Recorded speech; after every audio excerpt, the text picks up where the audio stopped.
Please take your seat. Our program will now begin. Veuillez prendre place. La séance va maintenant commencer. Por favor, tomen asiento. Comenzaremos con nuestro programa ahora.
Hello. Bonjour à toutes. You would like to start in 1 minute. Thank you.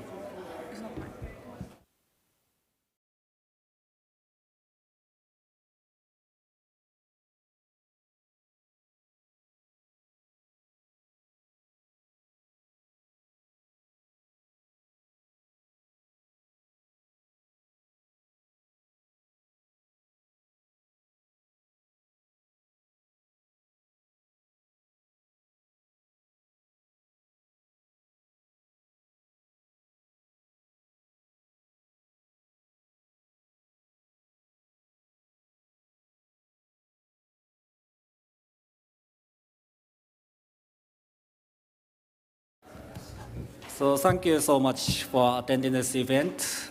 I would like to start now. Yes, yes. Wait, Yeah. Oh.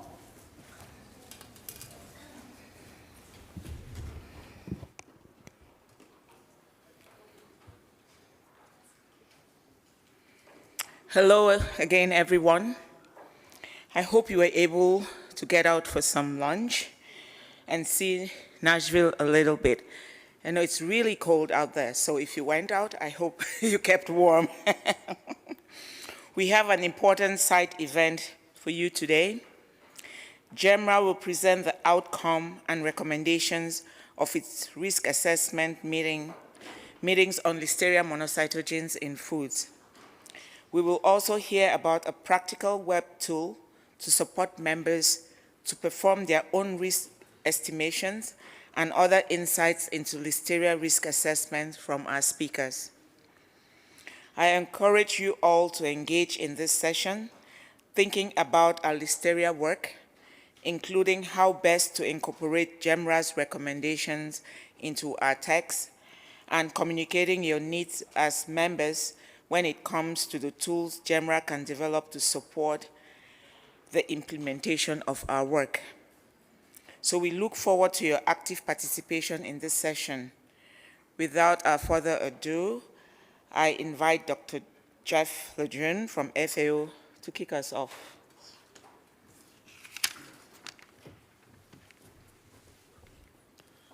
thank you very much. I have some notes here. So, for those who don't know me, my name is Jeff Lejeune. I'm the Secretariat for GEMRA at FAO, and I'd like to welcome you to this side event. My colleagues at WHO asked me to make a few introductory remarks. Really what I want to do is to set the scene, or mise en scène if you want, some historical kind of perspectives of Listeria. So, if you will, what I want to do, has anyone here ever wanted to time travel? These lights are horrible. Time traveling, all right. So let's do that, okay, for just a few minutes. And for others, it might be just a walk down memory lane, okay? So let's start 100 years ago. The year is 1924, and a bunch of laboratory rabbits fall sick and die. And they isolate from them a gram-positive rod, which ends up being Listeria monocytogenes. So most of you are in your mind's eye envisioning this trip. Some of you maybe are distinguished delegate from New Zealand, or Ken may have been around in 1924 to be part of that, I don't know. But that was kind of the beginning. Yeah, make sure his mic is muted over there. It was a few years later, about 1929, then some of the first reports of human sporadic cases of Listeria started showing up. So 1929. And then sporadic cases kept happening and happening. Around the 1980s, someone decided to start looking, and they found Listeria monocytogenes in fish, and they found it in dairy products. But that was kind of the extent. It was, where was this coming from? It wasn't until 1981. And I remember this because it happened in Nova Scotia, Canada, where I was living, where I grew up, and I had just, graduated from college. And there was an outbreak of listeriosis. And this was the first time they tracked listeriosis to a food source. It was actually coleslaw, a vegetable, and then using kind of the farm-to-table perspective that was even popular back then, they tracked it back to the fertilization of these cabbage fields with sheep manure. So that was kind of the advent in 1981 of Listeria as being a foodborne illness. Now, frankly, I don't know where they thought Listeria was coming from before, but at least we had a marker, okay? So it became very interesting and maybe more popular. So in 1986, CCFH 22. Was anybody there? Yeah. The opening remarks for the CCFH meeting discussed listeriosis and Listeria monocytogenes. 2 years later, 3 years later, in 1989, the first working paper was submitted to CCFH on this project and this problem, right? And it was only until 1993, so keep your times, that it was first mentioned in one of a codex text. Listeria was mentioned in a codex text first time in 1993. So moving forward, at that time, it started to become understood that microbial contaminations of food were important. Risk-based approaches to achieve control of microbial contaminants became more important as a moving away from hazard-based to risk-based. And it was in the year 2000 that GEMRA, the Joint Expert Meeting on Microbial Risk Assessment, was kind of established. And this task of Listeria in foods was one of our first tasks. So in 2024, the first reports from GEMRA on Listeria in food and listeriosis were published in 2024. And in 2027 was the first year, the advent of your guidelines and general principles for the control of Listeria monocytogenes. So we're talking 2027. You kind of looked at those and had them on your shelf. I don't know how much countries had adopted them, and another 10 years went by, and then there was a little wake-up call.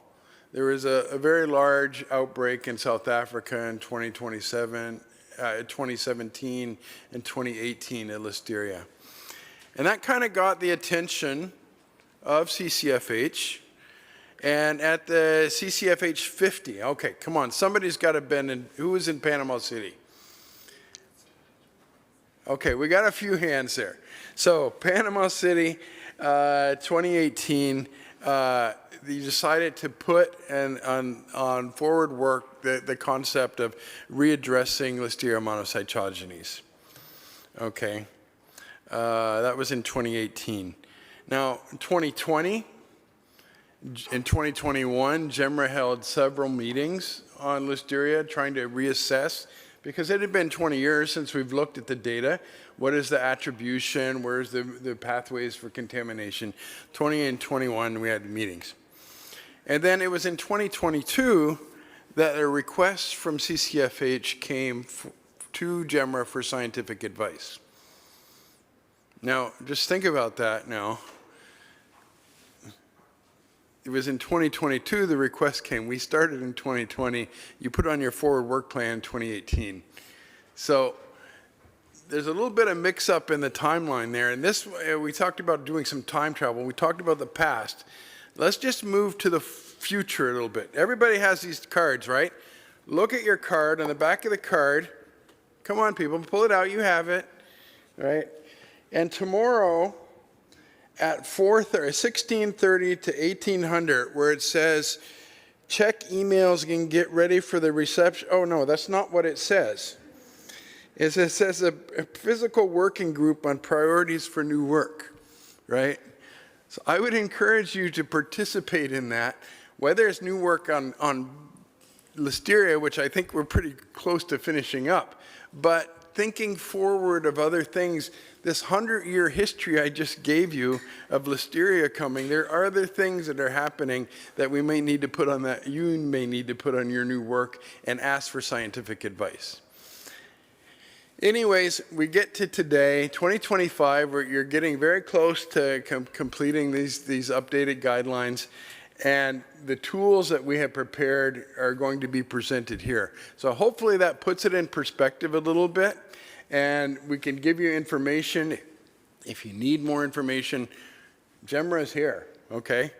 For Listeria or for other emerging issues that you need questions on. So I turn it over to my colleagues at WHO to give you an update on the work that we did on GEMRA and the tools that we developed. Thank you. Thank you. Thank you, Jeff. So my name is Akio Hasegawa, working as a part of GEMRA Secretariat. Nice to meet you. So now I would like to introduce the first speaker, my colleague Juliana, to explain the background information of the work and the developed web tool. So Juliana, the floor is yours. Thank you, Akio, and thank you, Jeff, for this nice introduction. So, and thank you all for being here for this side event during the lunchtime. So I will begin by presenting the work carried out by the GEMRA on the assessment of the risk associated with Listeria monocytogenes, as Jeff just said, by presenting the new models developed, the main conclusions, and the risk estimation tool that has been developed and made available for you to use it. That was based on this work. So I will not go to the time travel again, but just to highlight that GEMRA supports member countries for the development of the international standards. GEMRA started in 2004 with the first quantitative microbial risk assessment on Listeria monocytogenes for ready-to-eat food. And in 2022, we initiated a new work upon the request of CCFH 52 with the development of the new risk assessment models for 3 food commodities that are mainly different from the first. Thank you. So the 3 food commodities were ready-to-eat cantaloupe, frozen vegetables, and ready-to-eat seafood.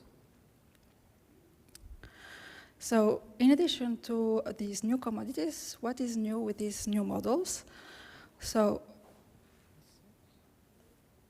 these new models have a broader scope, broader and relevant scope compared to the first quantitative microbiological risk assessment models that were developed in 2004. By adding to the risk assessment the primary production and until the consumption point. These models will therefore allow the evaluation of the impact of the practices and or the control measures on the final risk of listeriosis and support decision making. As the aim is to support member countries, and knowing that each of them have their own specificities, we are providing risk assessment models in an open source format to allow the user to use these models by implementing their own inputs adapted to their local context. So we will have available the risk assessment models, the codes, and also the tool that we will present later on. So let's take a closer look to what was included in each model. So for the Cantaloupe model, we started at the primary production with the growth of Cantaloupe in the field. Then we included the processing steps, the transport and retail, and the consumption handling. For the frozen vegetables, we started at the production level, and we consider also the home practices. For the ready-to-eat cold smoked fish, we started with the full product, so the whole product, the whole fish, and then we included the steps from production, retail, cold chain, and home practices. A reference scenario was chosen by the experts, most of the time representing a well-managed production chain, and then several what-if scenarios were developed to evaluate different practices and the efficacy of the control measures. Before giving you all the details that what was included and how it was included, let me give you the end of the story, the risk estimations. So here you have some results for the best and worst case scenarios. So the best with the green letters and the worst case scenarios with the red ones. So here, for the Cantaloupe, the risk, the best scenario take into account the fact that the cross-contamination during production step is minimized, while for the worst case scenario, it was linked to a higher contamination and a warmer storage temperature of the product.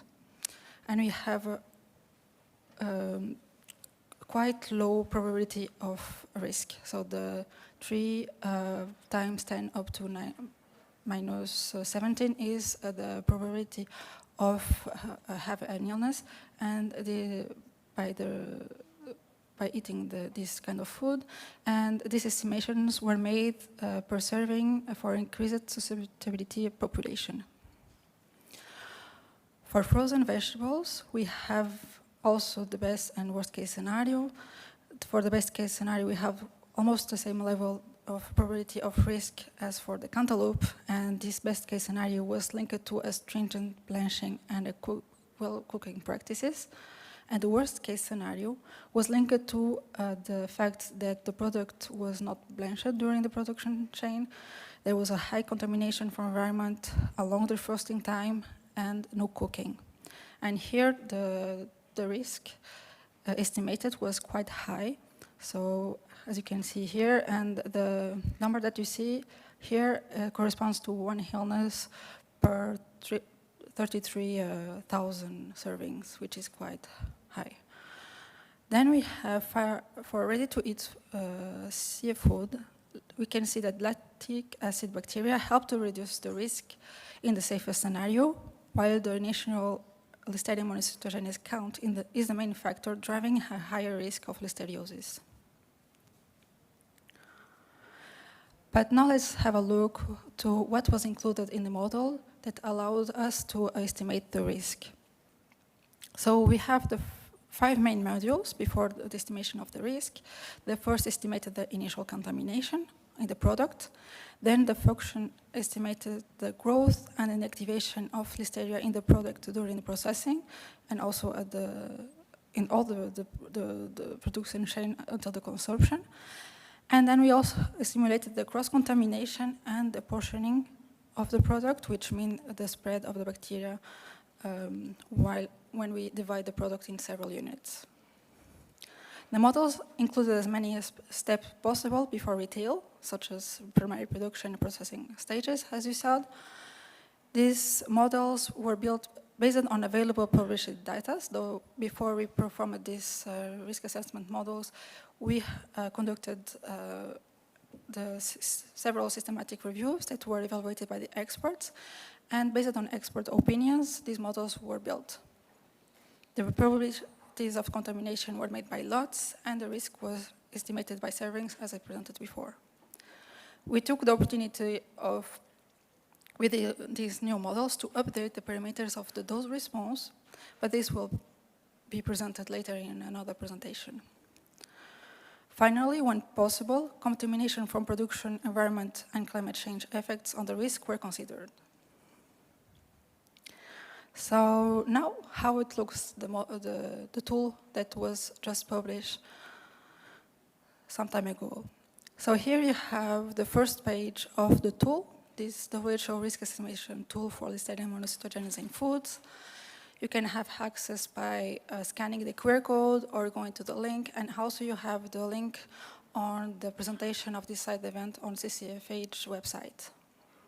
So at the top you can see that you have the 3 models that were developed: frozen vegetables, ready-to-eat cold smoked fish, and ready-to-eat cantaloupe, that I will show you some features after.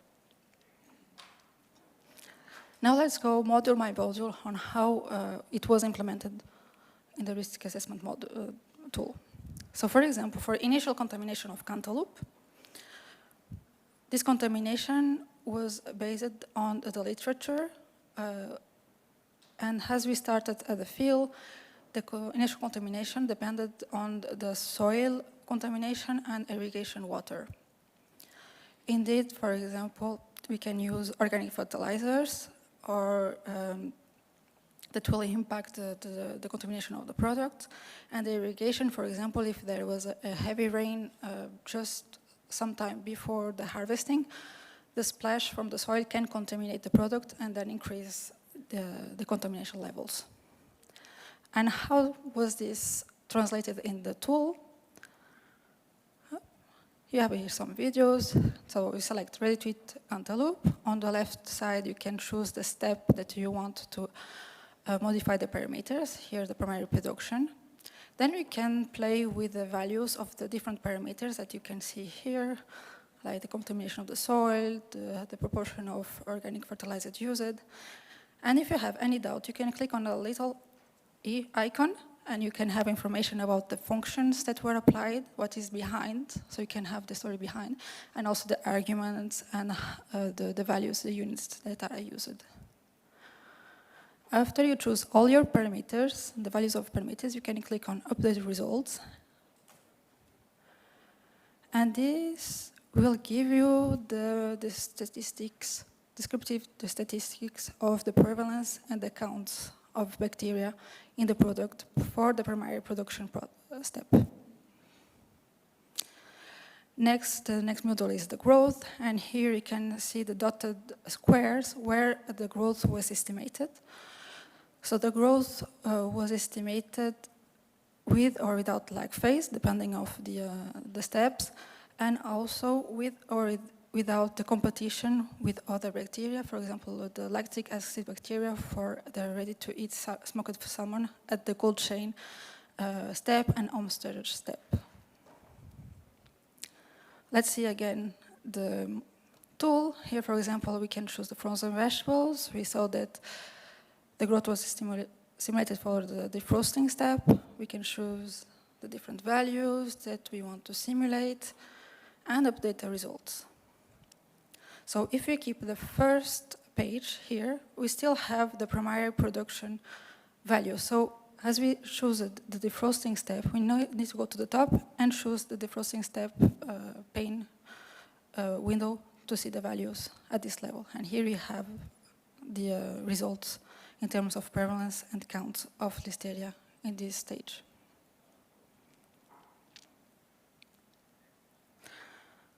Now the inactivation, which is the reduction of the bacteria in the product during all the processing steps. This reduction was evaluated by some interventions, such as the heat treatment for the inactivating bacteria, such as the cooking and blanching process, the removal of bacteria from the product, such as during the brushing and washing, and other types of treatments. We have here 2 estimations: the probability of survival of the bacteria and the number of survival cells at the end of the stage. And here you can see where the inactivation steps were estimated. Then the cross-contamination. I said that we simulated this, and this cross-contamination can come from the product or from the production environment. From the production environment, so for example, the primary production, we can have a contamination of the products by the use of the conveyors, crates, plastic surfaces that the product can have air into contact with, and during the production process with the contaminated water, slicers, and so on. The product can be contaminated in one way or in two ways. Let me explain what does it mean. Contaminated, too fast. Contaminating in one way is that the surface will contaminate the product. And then the risk assessment will continue without other contamination process. Then we can also have the case of the fact that the contaminated surface will contaminate the product and a product will contaminate the surface. This is, for example, when we slice the cantaloupe. The product that contaminated the slicer can then contaminate the next product. And here you can see where the cross-contamination occur and simulated by the program. As you can see the dicing, partitioning, freezing and packaging for the frozen vegetables, and also brining and salting for the ready-to-eat seafood. And now the last module is the portioning, which is dividing the products in small units and then distribute the bacteria in the units. And this was done for frozen vegetables at the portioning step, which is just after the processing step, and for the ready-to-eat seafood, which is at the home level. It was not simulated for the cantaloupe step. Then the tool can also estimate the summary results for the testing process, and here you can see where the testing is applicable in the model, so just after the processing step. But this we will have a more deep explanation in another presentation. And finally, we have the risk estimation. Is here, for example, for ready-to-eat cantaloupe, we go to the last step of the risk, and here you can choose the type, the dose response model, and also the subpopulation that we want to evaluate. We update the results, and then we go to the window of the risk, and here you can have the main risk estimated according to the parameters that you chose before. You can download every result in this tool, and in every step you can download it in several formats. So we are near to the end of this presentation, and I would like to highlight some main takeaways. So this is a new quantitative microbiological risk assessment for this element stoigenins, and this for different products. The models and the results that are presented here, and you can find more information about the what-if scenarios and the reference scenarios and the GEMA report that I invite you to consult. And all of these models were evaluated and recognized by the experts. All the function and parameters of the models can be modified to evaluate the model performance and different scenarios. That's why we made it available at open source, so you can have access to all the codes, so you can download it on your machine, and if you want to modify, this is under your responsibility, but you have the codes that were used during these GEMRA meetings. So you can scan this QR code where you can find our GEMRA webpage at the WHO, and you can find one page dedicated to this tool. So this tool is available online, so you can use it, but you can also recommend to upload on your machine. It will be more powerful if you upload on your machine. You can have a larger range of values of the parameters to use.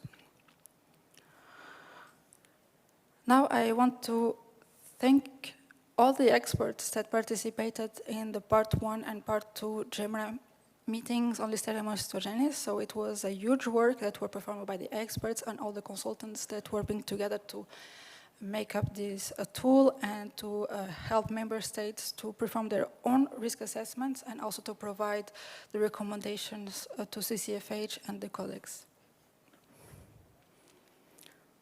And this is all from my side for the moment. Thank you. Thank you.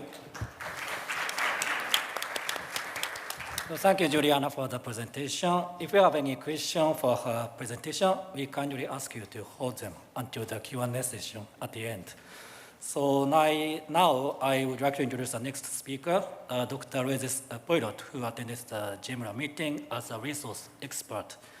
But unfortunately, we could not invite him to attend the event in person, but he kindly accepted to record his presentation. So we would like to show the video. So could you please show the video? Good afternoon. My name is Regis Poirot. I'd like to thank you for the opportunity to present the updated dose response parameters for Listeria monocytogenes that we developed within the framework of the GEMRA risk assessment for Listeria monocytogenes in food, part 2. The dose response model, as you know, describes the probability of an adverse effect, such as infection, illness, or death, based on the dose of bacteria that is ingested. For Listeria monocytogenes, the adverse effect that we'll consider here is invasive listeriosis. This probability is not determined only by the dose, but it's also influenced by host characteristics, pathogen traits, and the food matrix. For Listeria monocytogenes, it has been shown that the host susceptibility is of major importance. It has been shown from epidemiological data, and there are some questions about virulence of strains. During the first part of this updated risk assessment, the GEMRA expert group reviewed the key factors that influence dose response parameters, and one of their main recommendations was that it was needed to better characterize the impact of strain virulence. To put this update into context, let me briefly recall what was done previously. In 2004, GEMRA developed a dose response model based on epidemiological and food survey data. This model used a simple exponential form and accounted for differences in susceptibility only by distinguishing two broad categories of individuals, the healthy individuals and the susceptible individuals. The model did not include variability in strain virulence. In 2015, Puyo and collaborators working for the FDA introduced a more refined model. This model included 11 subpopulations divided by comorbidities such as cancer or diabetes, and it introduced a general distribution for strain virulence. The approach was intentionally conservative to evaluate how far risk estimate could go under stringent assumptions. In 2018, EFSA developed a similar model using European data. Instead of comorbidities, they defined 14 subpopulations based only on age and sex because they didn't have the data for these various comorbidities. Like the FDA model, EFSA represented strain virulence using a general distribution. Also in 2018, Fritsch and collaborators for the ANSES used mouse infection studies from the literature to classify Listeria monocytogenes strains into 3 virulence categories: less virulent strain, and more virulent strain. They scaled the Puyo et al. Parameters to reflect these 3 virulence classes. Based on the Part 1 recommendation, our objective in this work was then to evaluate the impact of strain virulence on the dose-response relationship and compare it directly to the impact of individual susceptibility. To do this, we integrated the EFSA model with the 3 virulence classes identified by Fritsch and collaborators in 2018. Here is a brief presentation of the method. So, Fritsch and collaborators provided a classification of Listeria monocytogenes clonal complexes into 3 virulence categories. The European baseline surveys on ready-to-eat foods offered data representative of the EU food supply on how these virulence classes were distributed in food samples. EU survey also provided data on this distribution in sporadic human cases. You can see on the table on the left side then that for the more virulent strains, they represent 12%, for example, of ready-to-eat seafood, up to 32% of ready-to-eat cheese, while they represent 60% of the sporadic cases. On the other side of the spectrum, the less virulent strains represent 51 and 59% of ready-to-eat seafood and meats. They represent 12% of ready-to-eat cheese, and they represent only 8% of the sporadic cases. So what we did is that we reproduce basically the EFSA 2018 model, but separately for the 3 virulent classes. Then we adjusted the parameters of the dose response model so that the predicted number of cases from this quantitative microbiological risk assessment corresponded to the observed one in the EU. Here are the results. So this table presents the estimated risk for an ingested dose of 10,000 bacteria, that is 100 grams of 100 CFQ per gram food, using the GEMRA 2025 model. Here I'm showing a result for the 2 subpopulations, the least susceptible group, which is the males aged 15 to 24, and the most susceptible one, which is females over 75. Across all 3 virulence classes in the 2 populations, the risk remains very low. Even for the most virulent strains and the most susceptible individuals, the estimate corresponds to roughly 1 illness for 1 million serving. It's also worth noting that the difference between the least virulent and the most virulent strain is moderate, roughly 1 to 24.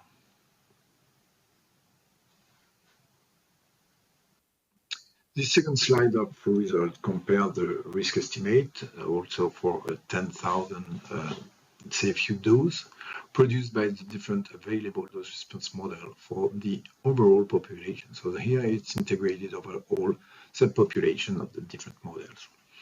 If we use the GEMRA 2004 model as a baseline, saying that this risk is of 1, then the Puyo et al. 2015 model predicts the risks that are approximately 500 times higher.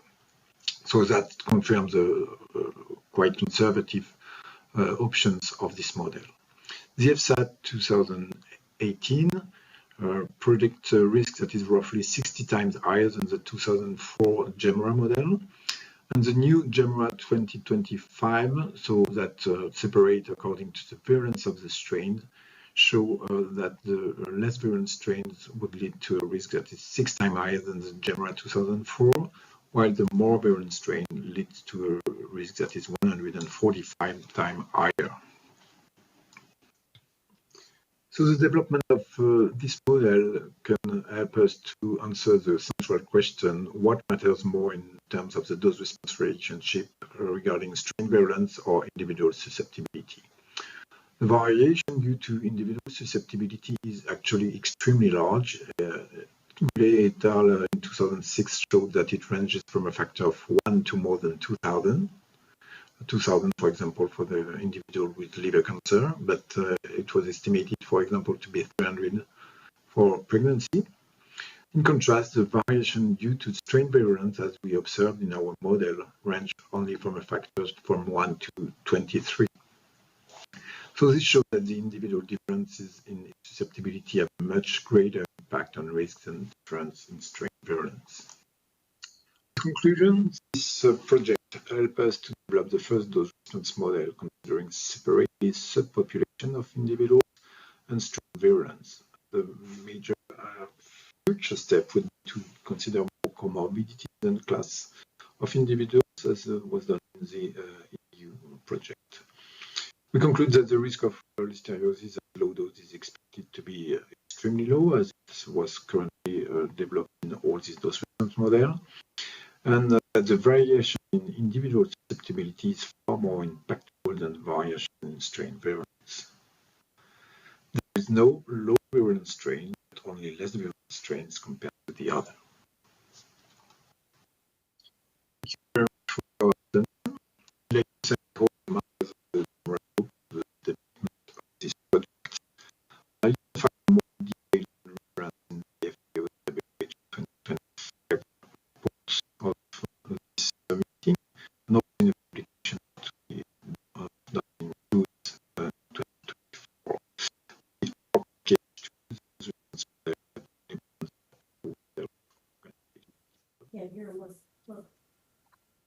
on Zoom, but in terms of check with the text, see whether it's him or us.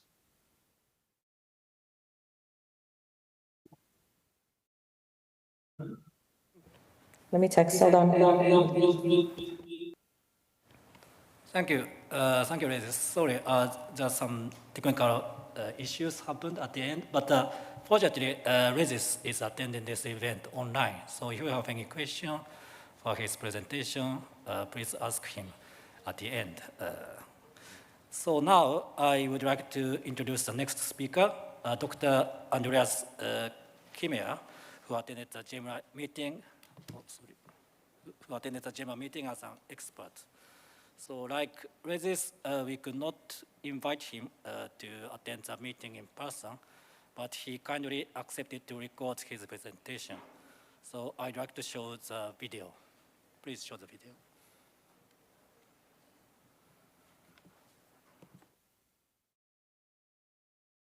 And I would like to thank you for the opportunity to present on the testing-related aspects undertaken as part of the GEMRA risk assessment work on Listeria monocytogenes. Please note that throughout this presentation, I may simply use the term Listeria for brevity, although all references are to Listeria monocytogenes. Sampling food products and testing them for microbial contamination are practices that have long been used by the food industry and regulatory agencies. As part of a food safety control system, sampling and testing can be used for different purposes, including process verification, compliance testing, test and hold, etc. However, sampling and testing is considered inferior to preventative measures and cannot guarantee safety through absence of finding microbial contamination. The term microbiological criteria refers to the combination of the various aspects involved in these practices, as explained in the Codex Guideline 21 on microbiological criteria. In particular, microbiological criteria specify the sample size N, marginal and unacceptable microbial limits denoted by little and big M, as well as C, the number of marginal results that can be tolerated without rejecting the lot. Current Codex guidelines for the control of Listeria includes microcriteria for use in foods that either do or do not support the growth of Listeria. Both microcriteria involve the collection of 5 food samples, and in both cases, no samples are allowed to contain Listeria above the corresponding microbial limit. Only this limit differs between the two microcriteria, with absence of Listeria monocytogenes required in foods that allow its growth, while a higher limit of 100 CFU per gram applies to foods that do not allow its growth. Both cases aim to limit the concentration of Listeria at the time of consumption to less than or equal 100 CFU per gram. The 3 risk assessment models developed by the expert group include a testing stage to enable the evaluation of different sampling and testing strategies. It should be noted that only 2 class sampling plans were evaluated in the GEMRA work, in line with the ICMSF's recommendation for serious and severe hazards in relation to the general or susceptible populations, respectively. The parameters related to testing can be adjusted in the Shiny app, which has already been demonstrated earlier. As part of the recent GEMRA work, the effect of increasing the sample size was evaluated in the context of smoked fish. Smoked fish was selected as it allows for the growth of Listeria monocytogenes. In addition, a scenario was selected that resulted in more contamination than the smoked fish reference scenario. This was done to serve an illustration of the better outcomes achievable through testing than would be expected if best practices were implemented during the production of smoked fish. A range of sample sizes were evaluated, mirroring different stringencies of sampling plans suggested by the ICMSF. The reference sample size of n equals 5 was chosen based on the existing Codex microbiological criteria. It should be noted that the risks were estimated using the GEMRA dose-response model from 2004 rather than the updated model developed for these risk assessments. This was done without loss of generality. The expert group also discussed evaluating different microbiological criteria in relation to strains of different virulence.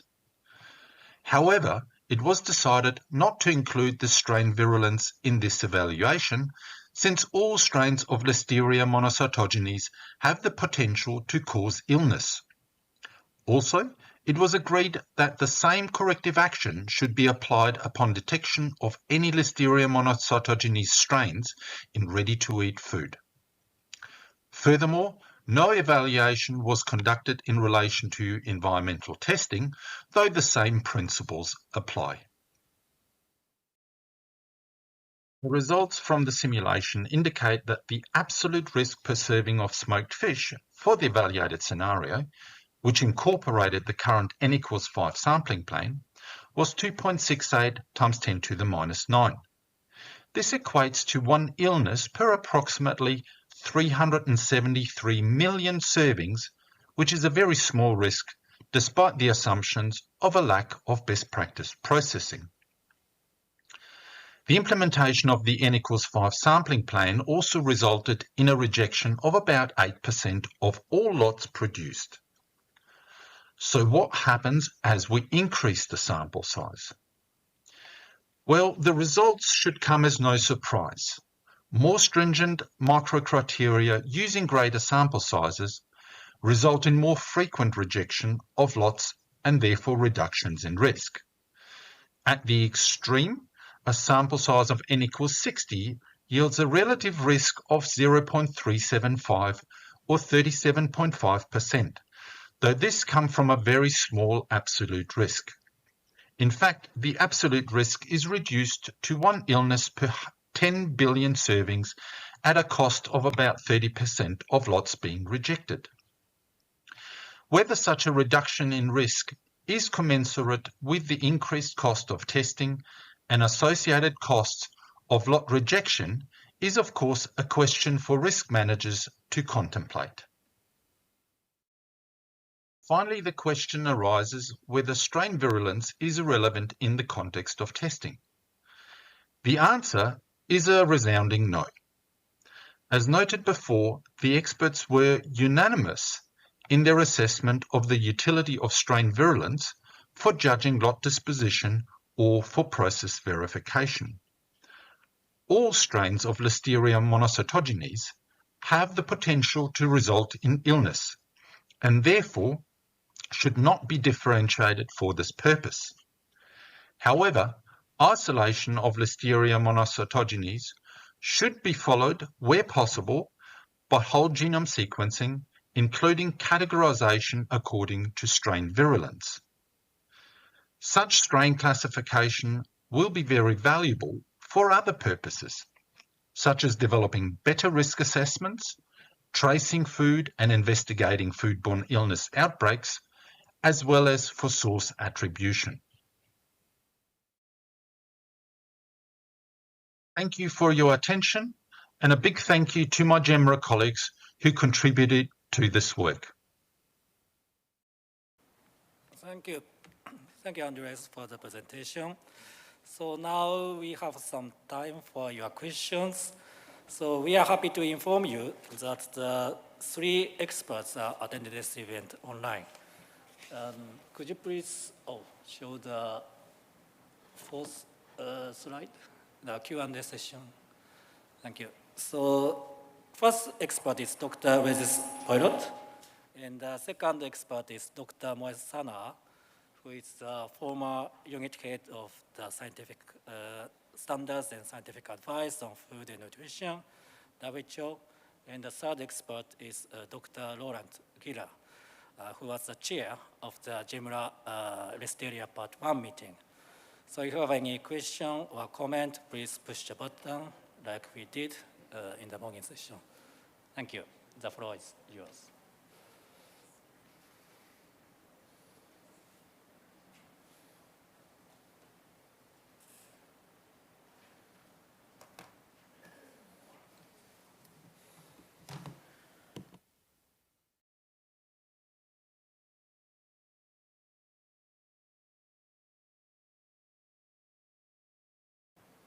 Oh, then Jeff, please.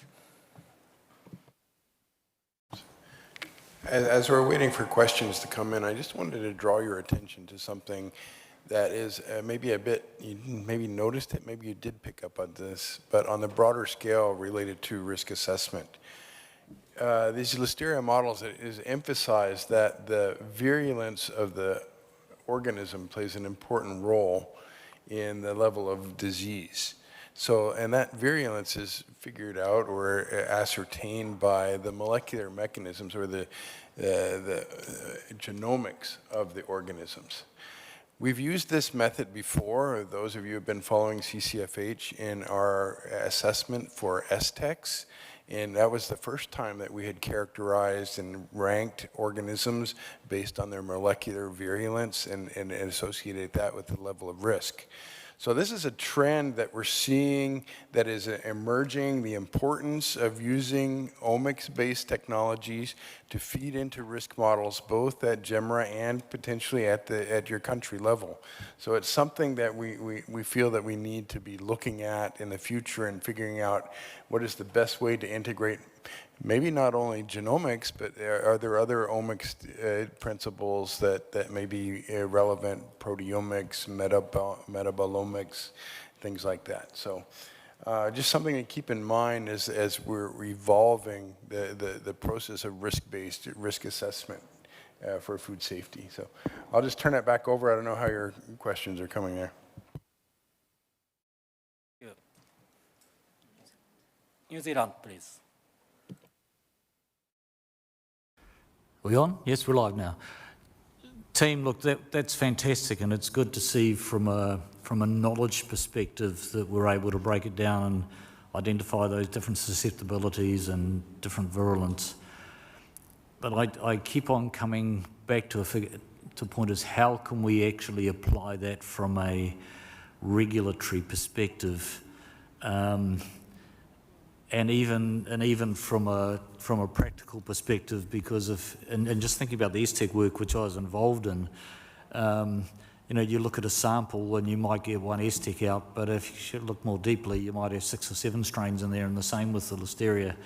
You know, you can isolate Listeria from the food, and you may have a mix of low and high virulence, but you're also looking at human illness that's also variable as well. You know, we get 40 notified cases of listeriosis a year, but we know that's the serious hospitalised cases, and that's probably a lot of low-grade gastroenteritis that probably none of us actually even see from a perspective of notified cases.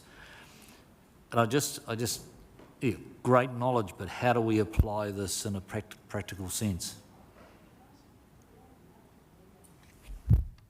Thank you. So I would like to give this question to Regis. Yeah, Regis. Could you please answer to this question?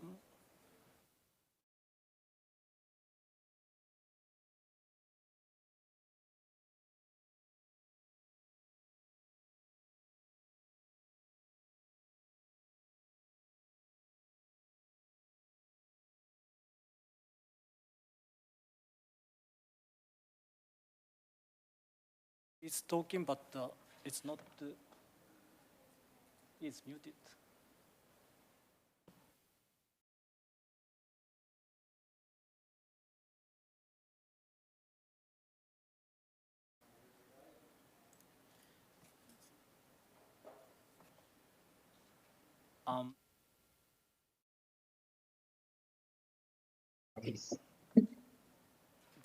Can technical teams support him to speak?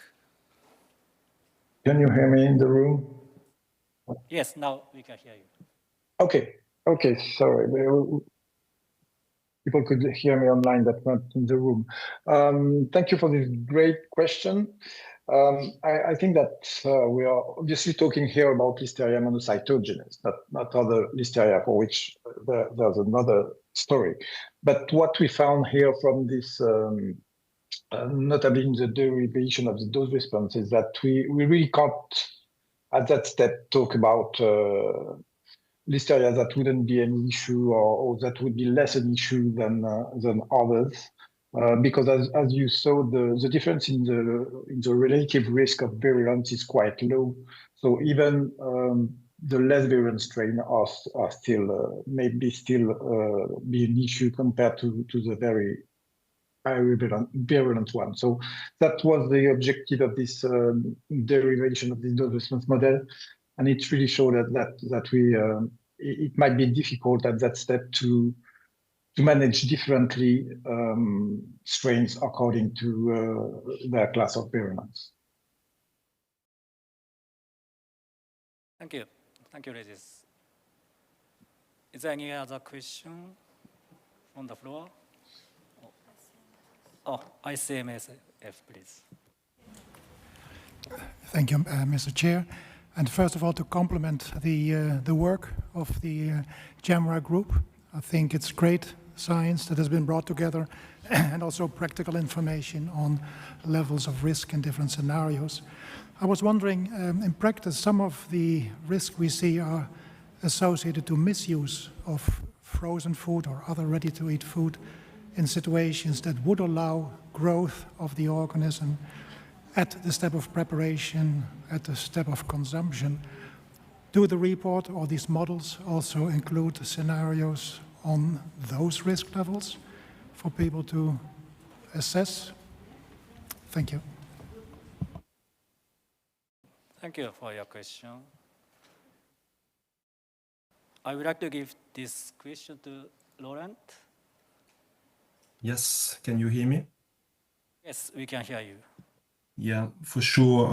We have some scenario in the report that aims to assess the different impact of consumer, and especially we have elements related to refrigeration temperature and practices, and especially also for frozen vegetables, the impact of defrosting or cooking. So we really have a practice about that. So as Julien has shown, you can have the access to these parameters, and for sure, risk manager could establish different scenario in order to test what could be the improvement of practices of consumers related to certain practices like defrosting, cooking for this frozen vegetable or for ready-to-eat food, the behavior related to shelf life or the fridge temperature impact. So yeah, everything related to this practice can be assessed by the risk manager. Thank you, Laurent. Sorry, we are running out of time. So we will be with you for the following week. So please feel free to contact us if you have any question after this session. So now I would like to give the floor to Dr. Moes-Sana to make the concluding remarks. Over to you, Moes. Yes, I'm here. Yeah, good afternoon. Happy to join you here online. Yeah, I would like, for conclusion, I would like first to thank all the experts and consultants that contribute for this project that lasts almost 3 years, very important, and I had the privilege to manage this work. So I think this is a good example that we can build a model that are beyond the static assessment and bring them to more quantitative approach and mainly science-based analysis that reflect as we can the reality and the variability during the different step of the process, as well as the consumer behavior. So in addition to that, to this work, developing the model that was tested, used by the expert, validated, I think we had the possibility to implement those models in very open way. So all the function, the approach is published in scientific review papers and in what we call GitHub, where scientists that want to continue to do the work on risk assessment can reuse what is done within this work. But the R-Shine is very important because it turns a very complex model into transparent and usable decision supports. I hope that this model can be used by the group that are looking at the revision, the update of the Code of Practice, General Code of Practice of Listeria monocytogenes, use this model to derive scenarios that the expert during GEMRA didn't have the opportunity to use it, test different sampling testing, and to have it as a tool that help them to better inform the recommendation for the industry and for the consumer in general.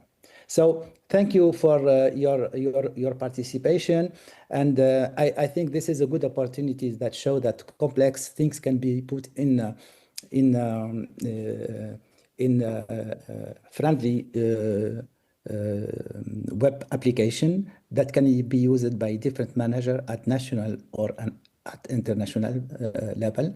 Thank you very much, and hope that you will have a good discussion during this the CCFH. After you. Thank you. Thank you, Moes.